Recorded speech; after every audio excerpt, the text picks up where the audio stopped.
That was a struggle for me in how I was speaking to my kids. In particular, I mentioned my 9-year-old son. He's the one that tends to bring that out most in me. He's probably one of the most challenging of our kids. And he's just got a big personality. He's got big emotions. He's very different than me. I'm a 9, a peacemaker. I like things to be harmonious. I'm very introverted, so I like things to be quiet, I like my time. I don't express big emotions. I don't feel big emotions. My son is like the opposite. He feels everything big. He expresses everything big. Everything is big and loud. And so it just clashes sometimes with him. And I would find myself getting so frustrated with him in these moments of big emotions that I'm just like raising my voice to try to get him to come down. Right. And what happened was noticed us pulling apart. Like my relationship with him was really broken.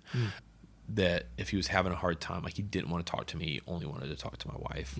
He was resistant to engaging with me in those moments. And man, this is not good. Like this, going back to the vision piece, it's like, this is not who I want to be as a dad. Like I don't want to be remembered as the dad who yelled all the time, the dad who just raised his voice to get what he wanted. Are you a hardworking dad, juggling family responsibilities while dreaming of building wealth through real estate?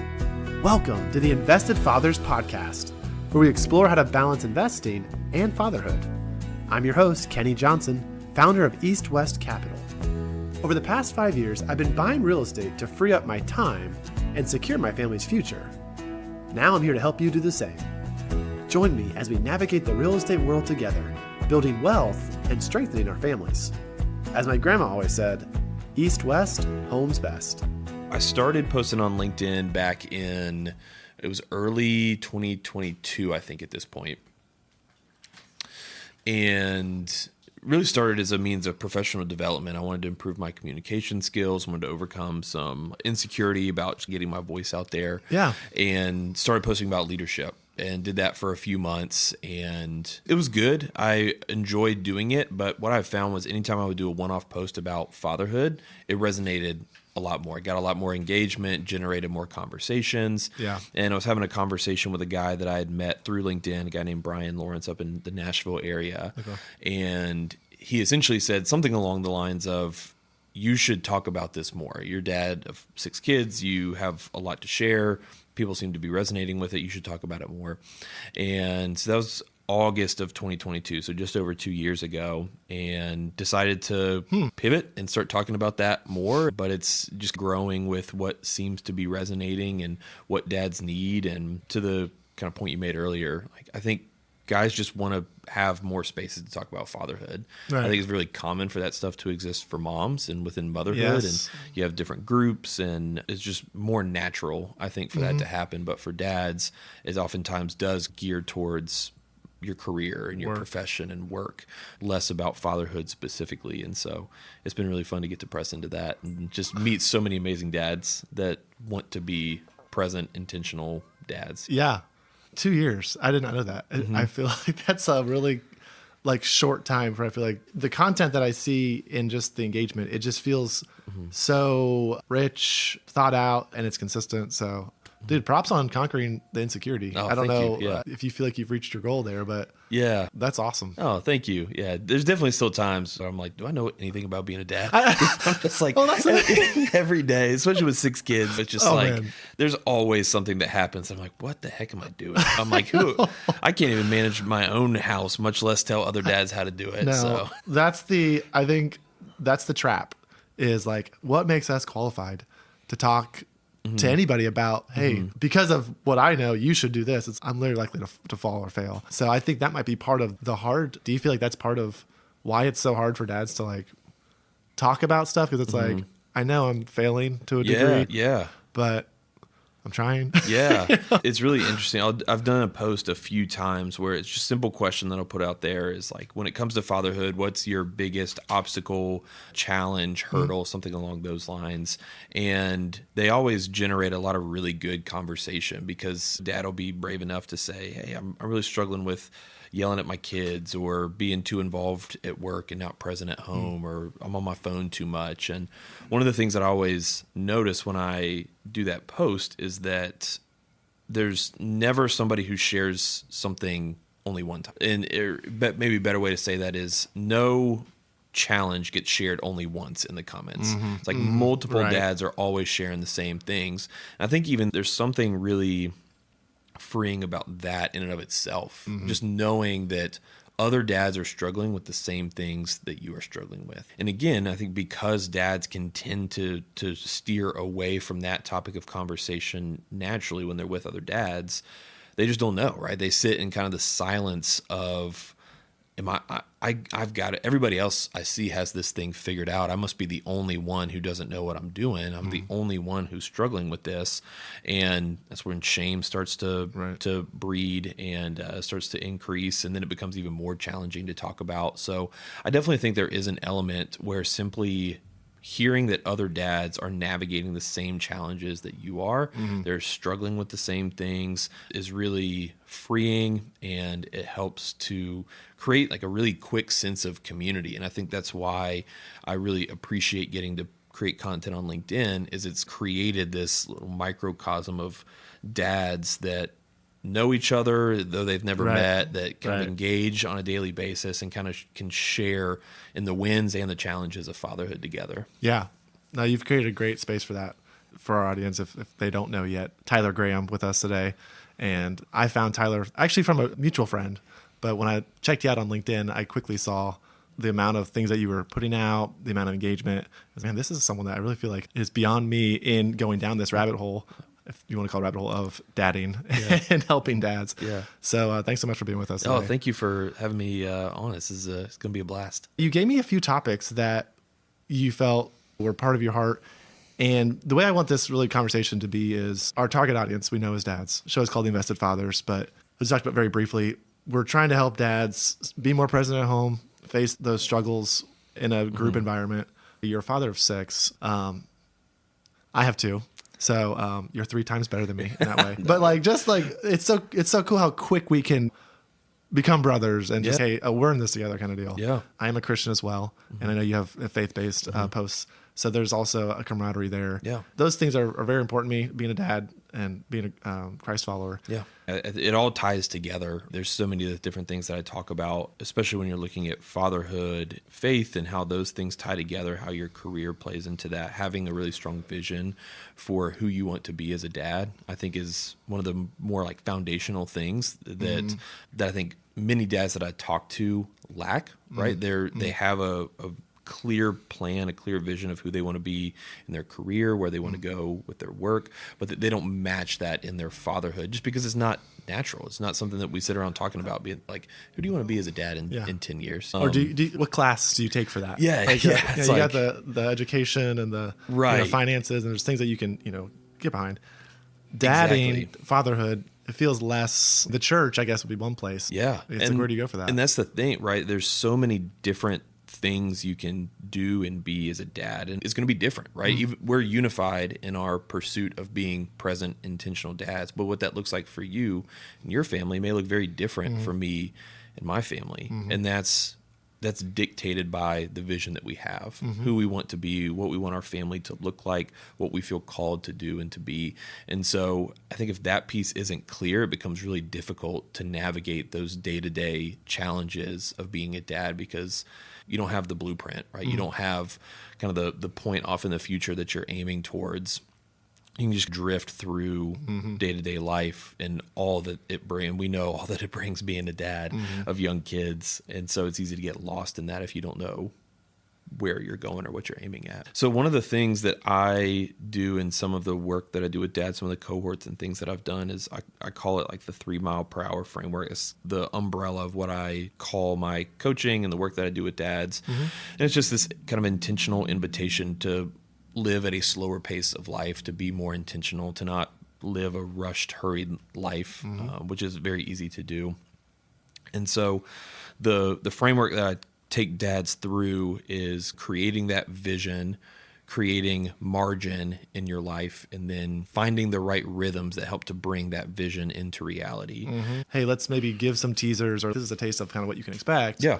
And for dads wanting to know more, like, this is who you can call about that. Cool. One of the things that I'm focused on right now in my current program that I'm offering. I'm calling it Steward Your Voice, and it's all geared on how dads use their voice to champion their kids. It's intentionally designed to help, particularly dads who are struggling with either speaking harshly or yelling at their kids, being overwhelmed by being a dad, and taking them through a process using some of the same elements on how to better steward their voice, use it to build their kids up, to speak in a way that is life-giving, that brings peace to their home, things like that. So that's another, maybe a more narrowed in piece of what I'm doing with dads right now. Yeah.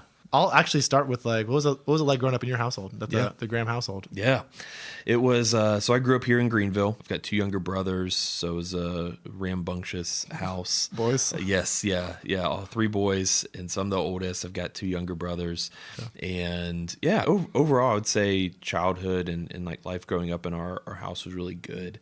I think that I actually recently had this conversation with my dad, is still here in town as well, and we're reflecting on what life was like, and he's on LinkedIn, so he reads my content. And there's definitely times where it's different than the style of fatherhood that he engaged in, and it's not a bad thing. It's just different. There's so much that I learned from him, and he'll admit himself that he gave too much of his time to work, that he was very focused on his career and providing for our family, and I'm grateful for all the ways that he did that. Like, I never missed a meal, never went without the stuff I needed at school. We took vacations during the summer. I always got new equipment for baseball when I needed it, that kind of thing. My dad always showed up. I can count on very, very few times where my dad ever missed one of my games. He always prioritized that. But nights where I didn't have a game, there's a lot of nights where I just didn't see him at all. He's at the office late. Would miss vacations because he'd have to go back to the hotel and get on calls and things like that. And he looks back on that now and recognizes that there were ways that could have been different. But the thing that I take away from that is my dad was present. Like, he showed up. He was always there to play catch in the backyard, to shoot some hoops on the court that he built for us in our backyard. Like I said, at the games, encouraging me, coaching me. And so that's a lot of kind of what I take from my childhood. I'm like, that's the type of dad I want to be too. That's just like fully present, fully providing, being there for my kids when they need me. Yeah. And you had 2 brothers too. So there wasn't just, hey, one person, Tyler, I'm going to be there for. And we're all figuring it out in real time. Yeah, it's like, exactly. Yes. What you know now is maybe more than what you knew. And there's just so much connectivity now. So it's definitely don't want to fall in that trap of what did dad mess up on that I'm scarred from. Yeah. I feel, and it's a hard subject sometimes to talk to our dads. There's times that we had, I think about just the connection I had with my dad. There's things that we talk very quickly about, and then there's things that were somewhat off topic. So, I definitely think we're in more of a relational time as dads, but there's still... I'm sure you're probably familiar with John Tyson and the work that he's done with dads and the intentional father and stuff like that. I'm actually doing a book study on this podcast, like going 1 or 2 chapters each time. Oh, just doing like key takeaways. Okay. Absolutely love the book though. Yes. I'm like giving that book to so many people. Oh yeah. That's like, that's like my number 1 book that I recommend to when dads ask what they should read. But he talks about, I think it's a Ronald Rolheiser quote where he talks about whatever pain is not transformed will be transferred. And it's such an important concept for fatherhood. And we all have pain of some sort from our childhood. None of our childhoods were perfect. None of our lives are perfect. There's pain there. And we can either do the work to transform that and show up differently for our kids, or we can transfer it on to our kids. And that's where like this whole thing of this generational, where you see generational sin come into play, right? Where it's just like it keeps getting passed down, or you have these like legacies that just are filled with so much brokenness because there's just nobody that has been able to step up and change what they're handing down to their kids. And that was one of the things that I couldn't appreciate as a kid growing up in my house, but can so appreciate now, is the things that my dad did to change the legacy of the Graham family. And not that it was terrible and awful before. My great-grandfather died when my grandfather was 2. So my dad was raised by a dad who grew up without a dad in rural, middle of nowhere Ohio. A very farm. They grew up on a farm, and just not a lot around there.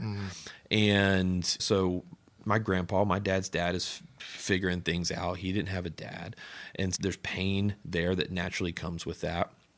And then my dad starts having kids. We're in, again, rural Ohio. And my dad makes this crazy, bold move to move us from rural Ohio to Greenville, South Carolina in the early 1990s, all geared towards giving me and my brothers more opportunities that he didn't have. He saw what life was like there. And again, all my extended family still lives there. It's an amazing place, but there's not nearly the opportunity there that there is here. My dad saw that. We moved to Greenville when I was 4, and my dad had the foresight to say, I'm going to do something different to give my kids, my boys, an opportunity that I never had. And he's done that. Like, we've all gone to college. We've all got good jobs. We're all married. We all have kids. We all live here in Greenville together. And it's just, man, if my dad hadn't done that, I don't know what my life would have looked like. And like, he had the courage to take a big swing and relocate our family to a city where we knew nobody. And it's paid off. And I'm so grateful for the ways that he has changed our family legacy in that sense by having the courage to make a bold move that was in alignment with the vision that he had for his family. Yeah, that seems like a very big leap of faith, and just like, I hope this works. And I don't know if there was like a point about straw that broke the camel's back on that. Yeah, what a shift. And now you guys are all here, and I would think he's probably like, dreams come true.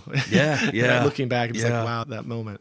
Okay, let me shift with the topic of that coaching program you have. Yeah. And I feel like you have just submersed yourself in so much dads that you've started this coaching program, and it's part of your heart. So tell me a little bit about the 3 mile per hour. Yeah. And what can dads listening today maybe start thinking about or become more aware in regards to building out like that plan and what you do? Yeah. So again, I think it's really common for dads to have a really strong vision when it comes to their career. And that's just culturally where men and where dads in particular, where their time goes, right? You spend 40 plus hours a week most of the time doing your work, and you have a plan where you want to go. You know the next steps that you need to do to make the next jump to get a promotion, or to move to start your own thing, or whatever your career path is. You have this clear vision of how you're going to get there. What are you going to do today to get yourself ready to make that next move? And it's not as common in fatherhood to have that same clarity, right? It's just you, especially I think this is true when you have young kids, is you get very easily lost in just the craziness of young kids. Sleepless nights. Why are they crying? Exactly. Sibling squabbles. The house is crazy. What are we doing for dinner tonight? Does everybody have what they need? It's always something. And it can get so easy to you're just trying to get to bedtime. Right. And like survival. Yeah, you do. You go into survival mode a little bit. That's not necessarily a bad thing. I mean, it's just the reality of having kids. There are days where you're just like, I need that sun to go down, and I need the kids to be in bed, and we're just going to try this again tomorrow. But when that becomes day after day, and then week after week, month after month, year after year, you can find yourself just drifting. You're just trying to survive fatherhood. And there's so much more available to dads in the way that they show up for and lead their families if they have the clarity of who they want to be and where they want to go. And that's so much of what I try to encourage dads to think about. It's why I post content on LinkedIn. It's why I do the coaching program. It's because I want to be a voice that's constantly reminding and encouraging dads that there's a better way, that there's a intentional way that you can show up as a dad that is going to have a massive impact on who your kids are and what your family looks like. And that extends well beyond when your kids turn 18 and leave the house. We're talking lifelong generational impact of a dad deciding to show up, be present, be intentional. And so that's a lot of what like the program that I run and even just the content that I create is geared towards. Yeah. No, I like the way you put that. It's very, you didn't say eternal, but there's an eternal aspect of we're obviously people with souls. We've been entrusted with this child or 6 children. Yeah. And how do you take that? Is that just like, I just got to survive the day? Or is it like, no, I need to really step up here? And Obviously, there's priority seasons where, man, there's a health issue, there's a financial issue, there's a relational issue in the teen years and the young years and all this stuff. So that's all kind of messy. So it can be hard figuring out, okay, where are you today and how do we get to that next step? Exactly. So maybe give me some of that. I've read that Intentional Father book. When you assess a coaching session, what's the starting point there? Yeah. So I always think about creating, the most important thing that I think you can do as a dad to create that vision is to create a very clear picture of who you want to be in the future. And we want to create that picture of your future self that's so compelling that it pulls you forward in those really difficult days, the days where it's just hitting the fan, kids are melting down and it's crazy, nobody's eating their food, everybody's fighting, it's loud, it's chaotic. Food on the ceiling. Yeah. Not that anybody knows what that's like. Right. Those are the days that I think about. If you can navigate those days we're not talking about doing it perfectly, because it's never going to be perfect. We're going to screw up all the time.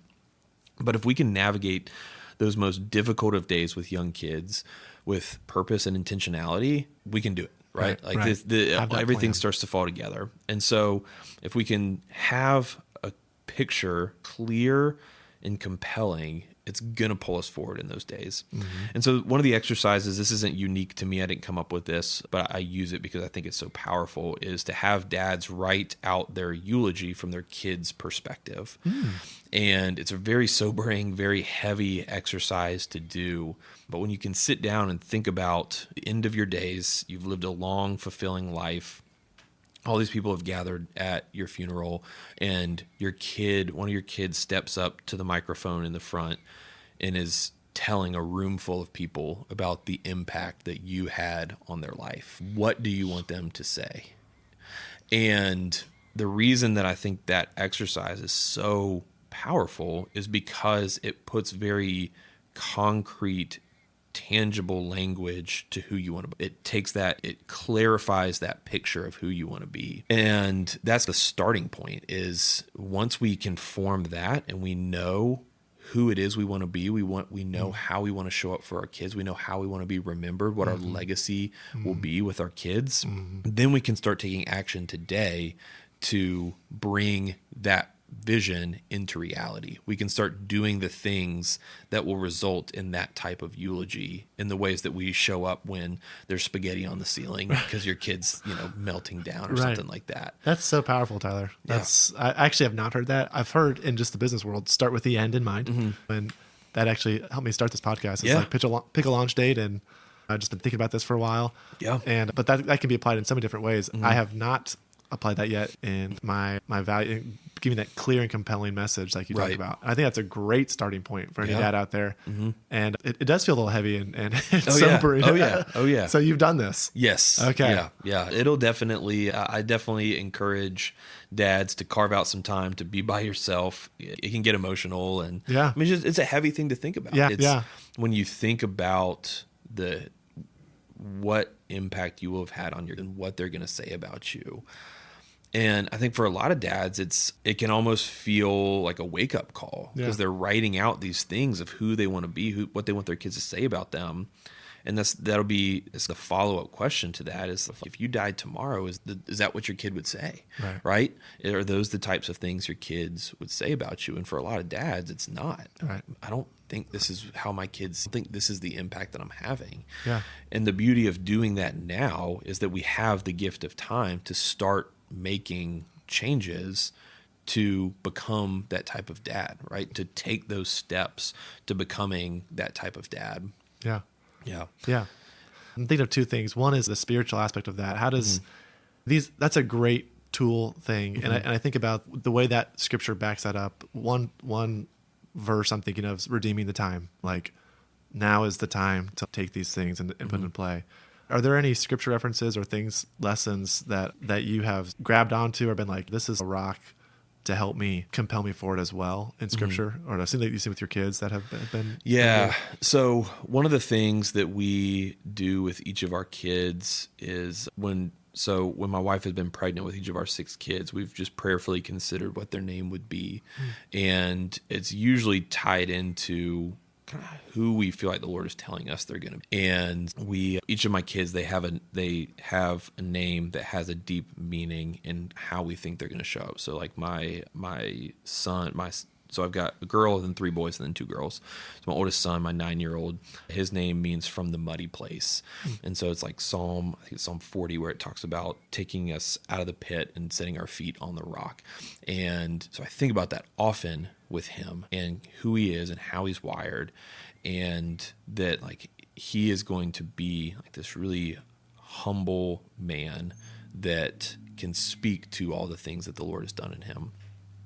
And I would say he is not our most humble kid right now.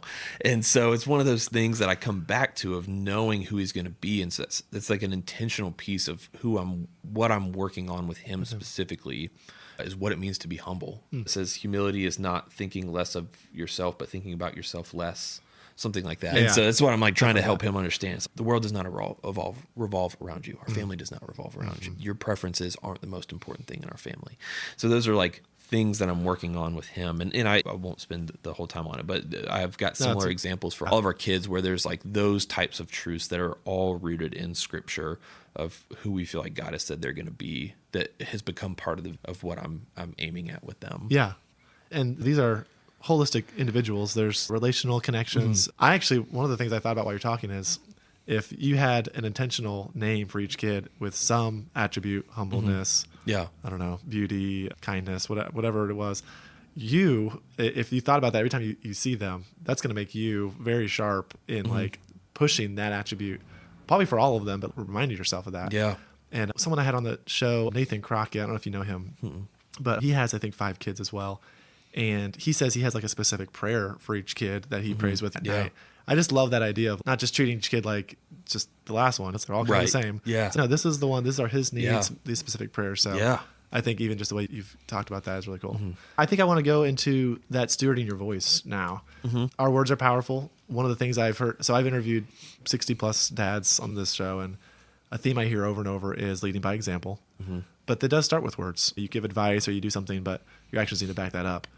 Tell me a little bit about where that started with stewarding your voice, and is that something that you struggled with, or what happened there? Yeah, it is. It's definitely something that was a struggle for me in how I was speaking to my kids. In particular, I mentioned my 9-year-old son. He's the one that tends to bring that out most in me. He's probably one of the most challenging of our kids, and he's just got a big personality. He's got big emotions. He's very different than me. Okay. Right? I don't know if you're familiar with the Enneagram, but I'm a 9, a peacemaker. I like things to be harmonious. I'm very introverted, so I like things to be quiet, like my time. And I don't feel things I don't express big emotions. I don't feel big emotions. My son is like the opposite. He feels everything big. He expresses everything big. Everything is big and loud. And so it just clashes sometimes with him. And I would find myself getting so frustrated with him in these moments of big emotions that I'm just like raising my voice to try to get him to come down. Right. And what happened was like I just noticed us pulling apart. Like my relationship with him was really broken. That if he was having a hard time, like he didn't want to talk to me, he only wanted to talk to my wife. He was resistant to engaging with me in those moments. And man, this is not good. Like this, going back to the vision piece, it's like, this is not who I want to be as a dad. Like I don't want to be remembered as the dad who yelled all the time, the dad who just raised his voice to get what he wanted. And there was one moment in particular, this was probably 2 years ago, a particularly hard night that it was just a wake up call for me to say, what I've got to change. Like this, something has to be different, or I'm going to risk doing irreversible damage to my relationship with my son. And he's 7 at the time. Right. Yeah. Right. Yeah. So I feel like that in itself is like you recognizing this now, before the teen years, before all that. Yeah. These are formative times. Yeah. So, and you also started doing LinkedIn stuff 2 years ago. So I don't know if that was, there was a lot that coincided there. Yeah. And, even just posting about him, like, man, the last thing I would ever want is to be hypocritical and the content that I'm Sure, creating, of right? course. I'm like, I think about one day if my kids come across things that I've written and telling people how to be an intentional dad, like the worst thing that could possibly happen is them saying something like, but you weren't like that at home. And so I think about that every time I write a post. I'm like, if my kids read this one day, will they say that this is actually true of who I was? Right. Because I don't want to talk about things that aren't true of me and what I'm doing.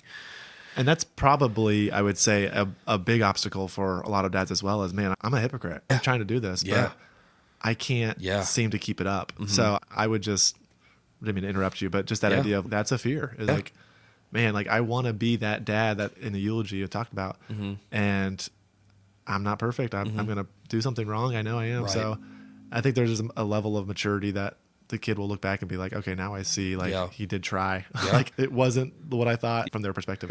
Yeah. And there's so much of what I want in these moments is I talked to a guy, his name's Cord Sachs. He's the CEO and founder of a company called Wild Spark and Fireseed. I think they're sister companies in Birmingham, Alabama. Amazing man, loves the Lord, dad of 6 kids that are, I think his youngest is about to graduate high school. So he's much further down the line than I am. And I'd asked him, what's the one piece of advice you would give to dads? And the thing that he said was the role of a dad is not to be Superman, to be perfect all the time, but is to be the chief repenter and to show your kids that you need Jesus just as much as they do. And that's such a beautiful picture to me of fatherhood is we're not striving to be perfect and to be flawless and to never make mistakes. We're striving to be the type of men that we're called to be and to humbly apologize when we're not, to own our mistakes, to rectify those, to make them right. And I think to do that very visibly with our kids, like I want my kids to see me apologize a lot. I want my kids to see me own my mistakes because that's the type of people I want them to be. That's the type of men I want my sons to be. It's the type of men I want my daughters to marry, are men that are not afraid to fail, but that own their stuff when they do. And so with the whole stewarding your voice thing, there's just this moment of recognizing this needs to change. You recognize the hypocrisy of it. You see even just the foolishness of it, right? I'm standing here as a grown man yelling at a 7-year-old boy to stop yelling. And I'm just like, what am I doing? This is so foolish. And we could dive into a lot of different elements with this, but a lot of what I work with on dads, specifically in the Steward Your Voice program, which is geared towards helping dads, I'd like to say, become their kid's inner champion, right? There's a clip of Des Bryant, who's a football player for the Cowboys years ago, and he's talking about your dad's voice will become a child's inner voice, and you can either become their inner critic or you can become their inner champion. And I want my voice to be remembered as one that's championing my kids. That's what I want to help other dads do who are struggling with speaking harshly or yelling or just really just feeling overwhelmed by their kids, because that's so often what it comes down to is dads are yelling out of a place of feeling overwhelmed. Maybe it's from a place of insecurity. Maybe it's from a place of they're not taking care of themselves. They don't have good rhythms of rest. Maybe it's that things are tense in their marriage. And so they're feeling tense and tight. And it just like the smallest little thing will cause them to snap. And so my goal in working with dads there is to help them identify what are those triggers that are causing them to react that way. And then what can we do to mitigate that both in the moment when you're feeling like that? How do you not respond out of a place of being reactionary and harsh? And also, how do you set up rhythms that are going to allow you to be healthy and avoid getting so easily to that place where you are overwhelmed and on the edge? Yeah.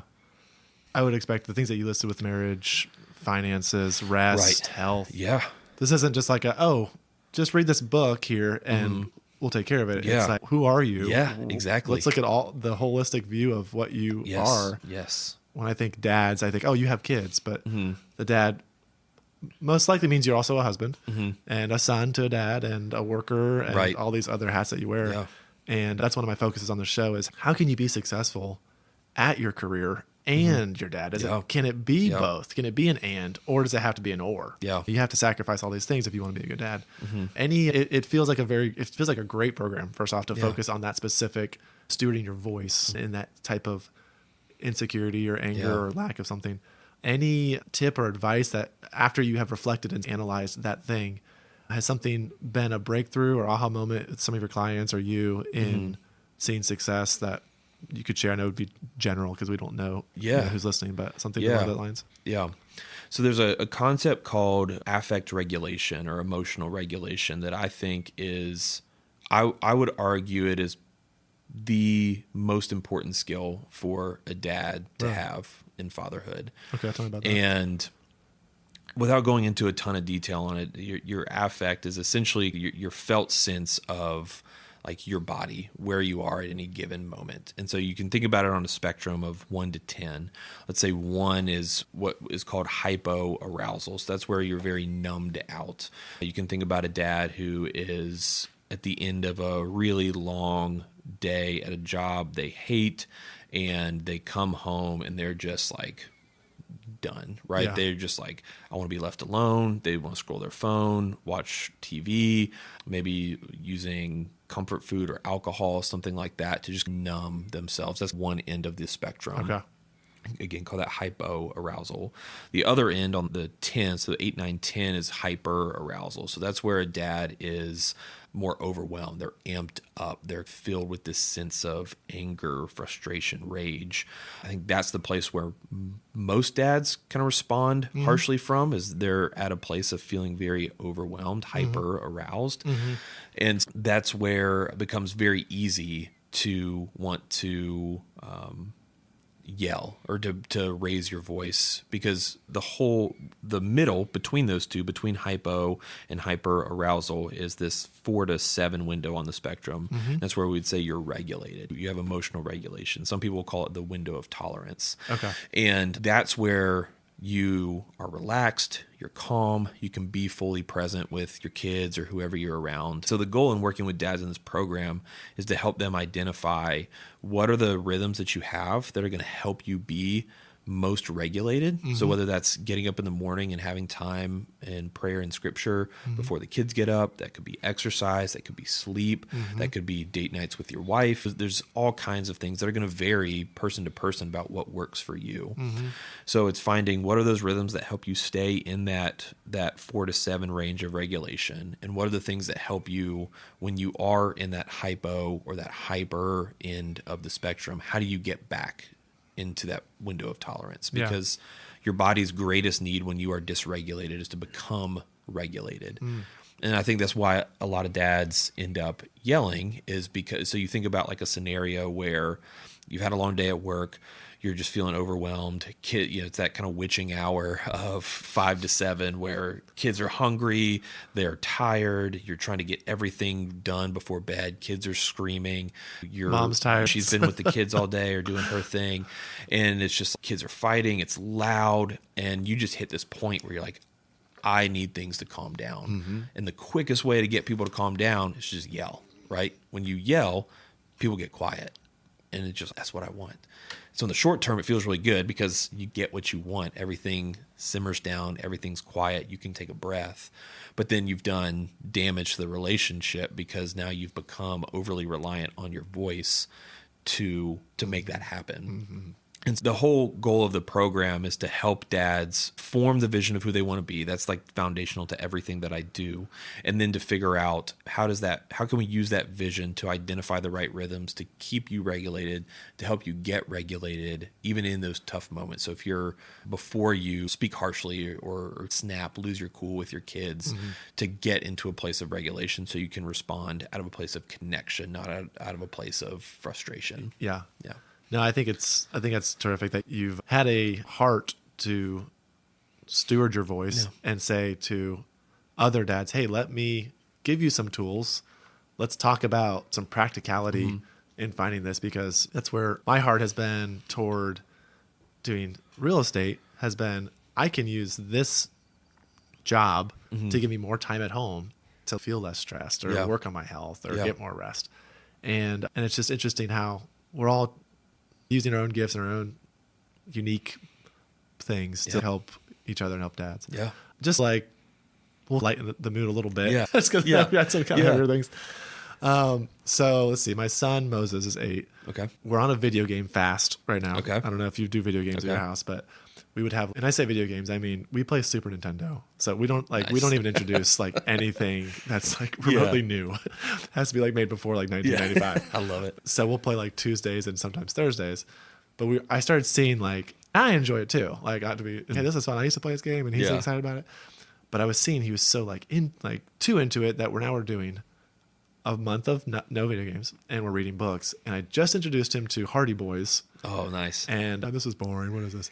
Starts reading it, and now he's locked away in his room and he's reading his books. That's some things that we're up to. What are some things? I know you have 6 kids and girls and boys. Yeah. What are some maybe pastimes you're working on, or working together right now? Yeah. Hobbies, just some fun things that maybe other dads could. Yeah. Or just listen. Yeah, we're big readers in our family as well. Okay. So that's one of the probably most common things that we do. We do a lot of audio books. Yes. So we'll just turn on a speaker and play a book that we can all listen to together. While the kids are also big into, I would say my wife and kids are big into puzzles. I am the world's worst at puzzles. So my wife just bought this giant puzzle table that it's got drawers where they can sort the pieces. It's pretty intense. So they'll all work on the puzzle and we'll just listen to the books. We're working through the Harry Potter books right now. Yeah. So we're puzzle and books, man. That's awesome. Yeah, it's great. I love that. Yeah, I feel so like we little did that kids too, will play on the floor. They'll play a game, something like that. So it's just fun to get to put your hands to something and enjoy something together. So like Harry Potter's become this very unifying thing for our family because we're all listening to it. We all dressed up as Harry Potter characters for Halloween this year. And my youngest, my 3-year-old, she was Dobby the house elf, and so she just walks around calling herself Dobby all the time now. And it hasn't stopped. Yeah, no, she calls herself a house elf sometimes. So that's great. I just got to make sure the other kids don't start treating her like a house elf, expecting her to do everything for them. But I gotta ask, were you Dumbledore or Hagrid? Oh, good question. Good question. I was leaning towards Dumbledore at first, but ended up going Hagrid. Okay, So I got a nice wig and beard to make it bigger than my actual hair and beard are right now. So it was a fun time. We had a good. Everything came together pretty well on that one. This is a curiosity question. My mind kind of explodes when you say 6 kids. Yeah.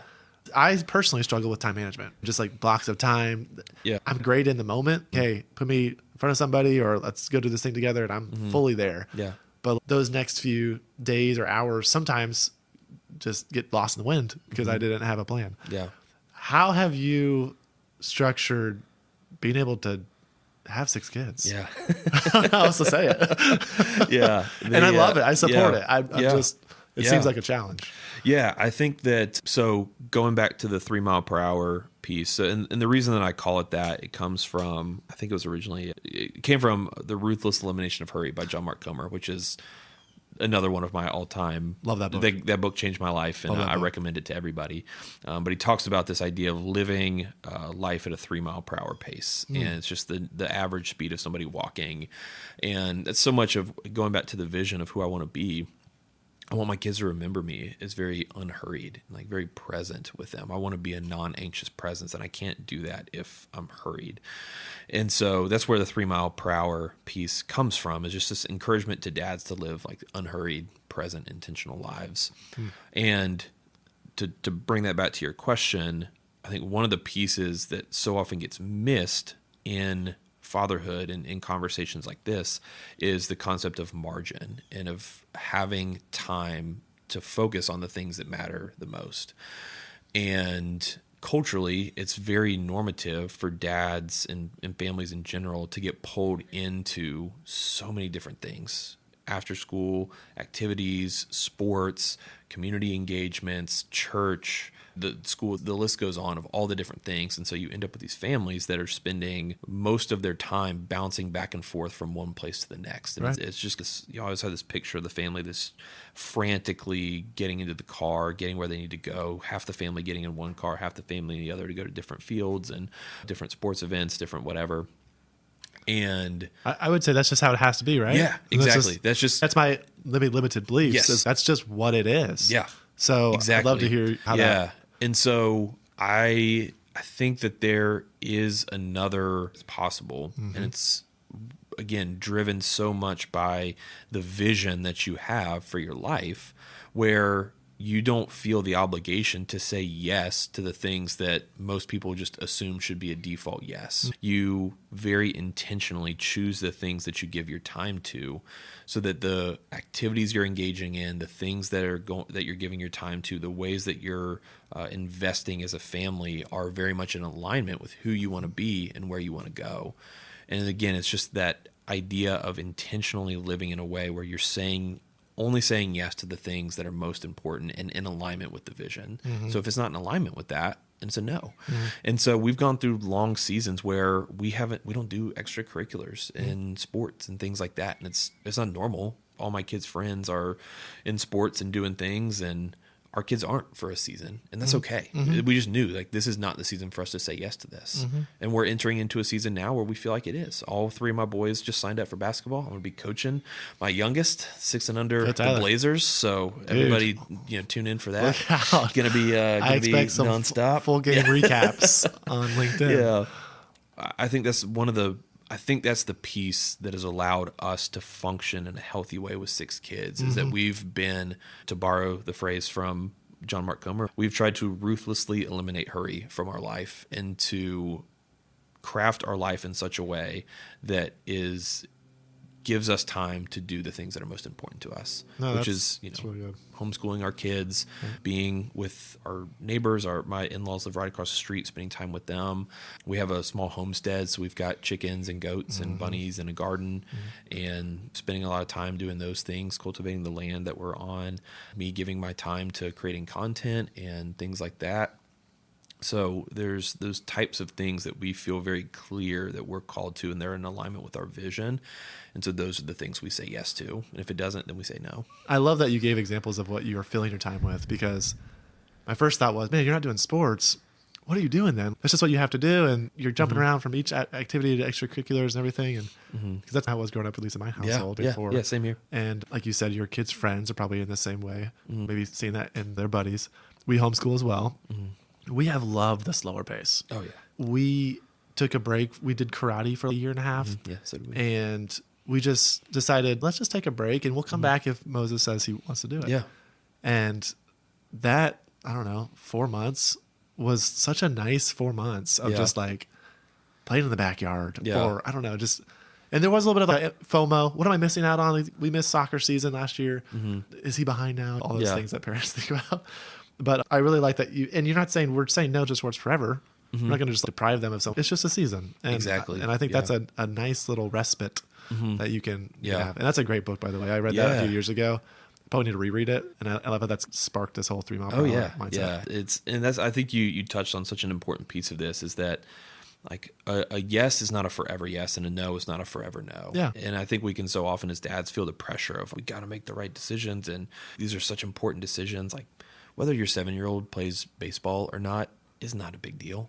Like, oh, my kid's going to be behind. It's always this feeling of being behind. And I think that's what drives so many dads to try to do all the things. And the reality is, it's okay if you take a season off. Yeah. It's okay if you take a time to say, you know what? Life has been crazy. We just need to say no to some things right now, and just take a couple months to prioritize dinners at the table every night that we can't do if all the kids are in sports. And we just need to have a slower season. That's okay. And then when the time's right, you can step back into it. Like I said, that's what we're doing now, where 3 of our kids we're going to have 5 basketball practices a week at this point, and it's going to be a lot of kind of hustle for the next couple of months, but it's something we feel is a good yes based on what we're sensing is happening in our family. It's a good thing for our boys to be part of, and so we're going to make it work. It's going to mean we're going to say no to other things so we can say yes to this. We're not just going to keep on adding more.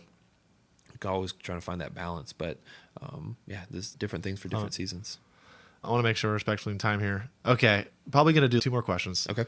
And this one's going to maybe feel a little out there, but I think it's really important. Okay. You've given such awesome insight into ways we can incorporate the values, the compelling, clear vision of who we want to be as dads, and work on those things. One of the things that I feel like is vital in this conversation is the financial piece of being a dad. Right. We got mouths to feed. Yeah. You talked about your dad buying the sports equipment. These things aren't free. There's always ways to make it work. And I feel like there's a danger and entitlement, and this kid has the newest thing and I want that too. And as dads, we feel that pressure. We want to give our kids everything, but there's just maybe not money there. What are some insights that you have maybe are still wrestling with or have learned in regards to like investing, or has there been some insights into the financial aspect of being a dad that you could share that would maybe help, whether like mentally relieve some mindset things or tricks or tips in that way? Yeah. I would answer very similarly to what we just talked about with margin, where I think that it's important for a dad to align his time with his vision and his values. And I would say it's the same for money. That's how we operate, is that we want our money spent and saved and invested in alignment with what is important to us. And so that does mean that like we don't buy our kids brand new clothes pretty much ever because we know they're just going to run through them. They're homeschooled, so we maybe have like less pressure of what kids are wearing at public school and fitting in that way. But it's like we buy all their shoes at Miracle Hill because they're going to run through them anyway. That's just not something we're going to invest a lot of money in. But I mentioned we have a small homestead, which costs a lot of money. It costs a lot to build a chicken coop and to buy chicken food every week and to get goats and to feed them and get hay. And, we invested a lot of money to put in to build a really nice garden. And people, I think, would look at that. They could look at that and say, why on earth with 6 kids would you decide to get 30 chickens and 2 goats and 2 bunnies? And from the outside in, it looks crazy, right? Like, why would we spend our time or our money on those things? But the reality is it's in alignment with our vision. We've always envisioned having this homestead on this land and being self-sufficient, more self-sufficient. It checks so many of the boxes. We have kind of 10 family, we call them our family pillars. And it's in alignment with that. Family as a team, we get to work together. Health, we got free-range chickens that lay eggs for us every day. Valuing the table, we get to come together around the table to eat those eggs. And there's just, I could go on and on about how having a homestead checks all these boxes of our family pillars. And that's really how we decide how to spend our time and how to spend our money. We want that to drive how we're using what we've been given. Yeah. No, that's beautiful. I don't think I've had someone on yet that's a homesteader to your degree. And I'm sure there's levels of homesteading. Oh, yeah. We're at like the bottom level. No, and I know there are homesteaders and there are homesteaders. Yeah. But I love that, back to the compelling, clear vision. They just all line up. Yeah. So like the puzzles, the table, the chickens. Yeah. And you could say, man, I think I looked at, I don't know, building a garden in the backyard, and I was like, man, it's going to be like $1,000 or something. Yeah. I was like, Ingles or, whatever. It's $3 for tomatoes. Yeah, tomatoes aren't very expensive. But eggs aren't either anymore. Anyway, thank you for sharing all that, Tyler. Thanks for your time today. Absolutely. Thank you for having me on. I want to leave the show with a final takeaway, and you've already given us a ton. But if you could just plug in something that I like to ask, if there's something that can be done, maybe immediately. What's an application thing that, whether it's a mindset thing or just, hey, go do this thing right now. Yeah. What could you leave our audience with that would be a final takeaway? Yeah. Probably my favorite piece of fatherhood advice is start where you are, not where you think you should be. And it's, again, this idea that who you want to become. So if we'll go back to where we started with the eulogy and creating that vision. Like, you're not going to become that dad overnight. It's going to take time, and that's a good thing. You don't have to become that person tomorrow. You can make one small change today that's going to lead you to becoming more like that type of dad that you want to be. So my encouragement to dads would be to find that one thing, whether if you want to have more family meals together, like put a night on the calendar in the next week to say, we're going to do a phones-free meal together around the family. Or maybe you want to be on your phone less, and you're going to pick one night a week where you're going to leave your phone upstairs in the bedroom or in your office or wherever until the kids go to bed. Or maybe you want to be more physically fit, like just get down and do 20 push-ups today. Whatever the thing is that's in alignment with your vision, pick a small win that you can do today and take action on it, and then build off of that. Once you can do that consistently, you have Wednesday nights are family meal night. Maybe you add Monday night in next, or you have breakfast with your kids one morning before you start going to work. Being able to find those rhythms build off of them to where you slowly but surely craft an intentional life that's going to bring that vision of who you want to be into reality. That's what it's all about. If you're not following Tyler on LinkedIn, everybody, please follow Tyler. He's got so many awesome nuggets. Your content is A+. Really appreciate it. I always, whenever you post them, man, I wish I would have thought of that. But no, thank you so much for your time today, Tyler. Thank you. Looking forward to just continue following you, and thanks for being here. Yeah, absolutely. Thank you for having me on. It's been a blast. Thank you for listening to this episode of the Invested Fathers podcast. If you liked this episode, we would love for you to click subscribe and leave us a 5-star review. We appreciate all of your hard work as a father and look forward to our next episode together.